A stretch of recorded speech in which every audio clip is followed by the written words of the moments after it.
It's dirt cheap, it comes in a plastic bottle, and it's labelled wine of overseas origin. Should we avoid it? Nah, it's coming right up.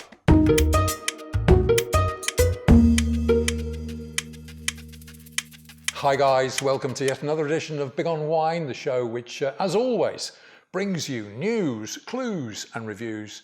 Indeed, it tries to keep you up to speed about just about everything that's happening in the world of wine.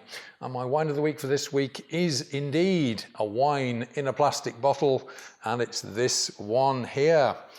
It goes under the unlovely name of Overseas Origin Shiraz, and the vintage is 2017. And this wine comes in for a price where I am of just €5.99 a bottle. You can hardly believe it. It must be the cheapest wine in the shop. Okay, let's bring you the backstory to this particular wine here. Now this is from Australia, indeed from South Australia. And the place in question where it originates is Coonawarra. Now the wine, of course, is one of these kind of no-name wines. It's commissioned by Finland's Domaine Wines and is sourced, according to the advertising blurb, from internationally recognized family businesses, dedicated winemakers of the highest caliber. Okay, so much for the advertising blurb. Let's see if the wine is as good as the marketing message. Now the grape here is the Shiraz or Syrah, which does pretty well in Australia in general, and particularly in South Australia, and is generally associated with hotter climates. And the alcohol content of this particular wine is 14%. Now the Coonawarra wine region is home to round about 30 or so wine producers, including some big names such as Yalumba and Lindemans and Wynns.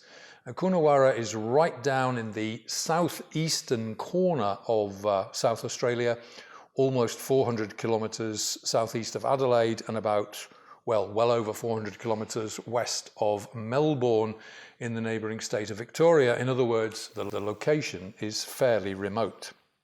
All right, let's turn to the wine itself. Take a look at the wine in the glass. And of course, the Shiraz variety or Syrah variety is normally characterized by that deep ruby red color, which in places is very, very close to violet or even to purple. Now, I don't see any violet in this particular wine, but certainly a deep ruby red with just occasional tinges of purple in there as well. So we're right on the ball in terms of the color of this wine. All right, let's turn to the nose on the wine and see how it performs. A wine that, can you believe it, only costs €5.99 where I am. What can it produce in terms of aromas? Here we go. All right, now surprise, surprise, this has a very, very nice, open, abundant, and it has to be said, quite aroma-packed nose on the wine here. The predominant aroma, I think, is one of dried fruits. So that kind of datey, figgy kind of taste, or the aroma on the wine. It's toasty, and it also has just a little touch of sweet spiciness in the nose as well. It's very appealing. There's absolutely nothing wrong with the nose on this wine. Right, I think it's time to give the wine a little taste here, see how it performs in the mouth. Here we go. So far, so good. Okay.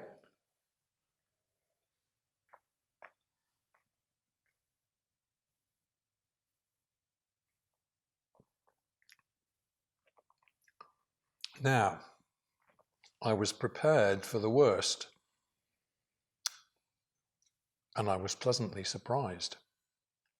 The taste of the wine almost exactly mirrors the nose in the sense that dried fruits are very much to the fore here. The wine has, generally speaking, a kind of plummy taste to it. Plum with a little cherry thrown in as well. Plum and cherry. And perhaps the surprising factor is that the acidity of this wine is extremely good. There's quite a bit of sour cherry in the mix here. And the interesting thing about this wine, given the price, given its budget price, is the fact that the finish on the wine is remarkably giving. It's remarkably complicated. So in addition to that generally plummy sour cherry flavour to the wine, we're getting elements of the sweet spiciness.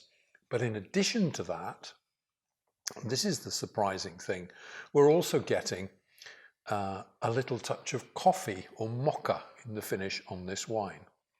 Now, some people have seen leather in the finish on this wine as well. I didn't pick up any leather notes in this, but certainly that coffee mocha touch is definitely there. All right, now the wine has probably been in oak for a short length of time, so there's a touch of oakiness. It's only very, very gentle though. The wine has soft to medium tannins. It's extremely drinkable. A little bit of drying of the mouth takes place there. The finish on the wine is very acceptable with those dried fruits and that hint of coffee or mocha lingering nicely. Now, I think the serving temperature on this wine should be slightly below room temperature. So at least 16 degrees, possibly closer to 18 degrees. So pop it in the fridge, as I did, for half an hour or so before serving. What are we going to be enjoying this with? Well, I think we can be enjoying this in a whole range of circumstances. You know, there's a glass of wine on its own wouldn't do any harm at all. But if we're looking to accompany this with some kind of food, then dark meat, maybe from the barbecue, is the right choice here. Plus, of course, the traditional salty cheeses. Right, let's bring you the heads up on this one, because this has been a positive surprise. This is a bargain basement wine that is surprisingly well made. Forget the plastic bottle and the name. This is good quality Australian Shiraz from a wine region that produces some top wines. My advice, go right ahead and give it a try. 3 stars out of 5.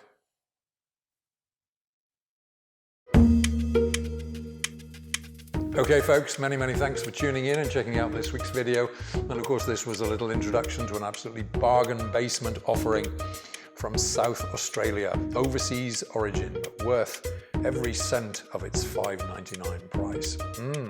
Okay, if you've enjoyed what you've seen and heard, then please do feel free to give us a big thumbs up. Yeah, give us a like, we do enjoy getting those. Drop a comment down below, why don't you share the video around? And if you haven't done so already, please do consider subscribing to the channel. And while you're about it, why not hit that little bell icon down below and you'll be informed as soon as every new video is uploaded.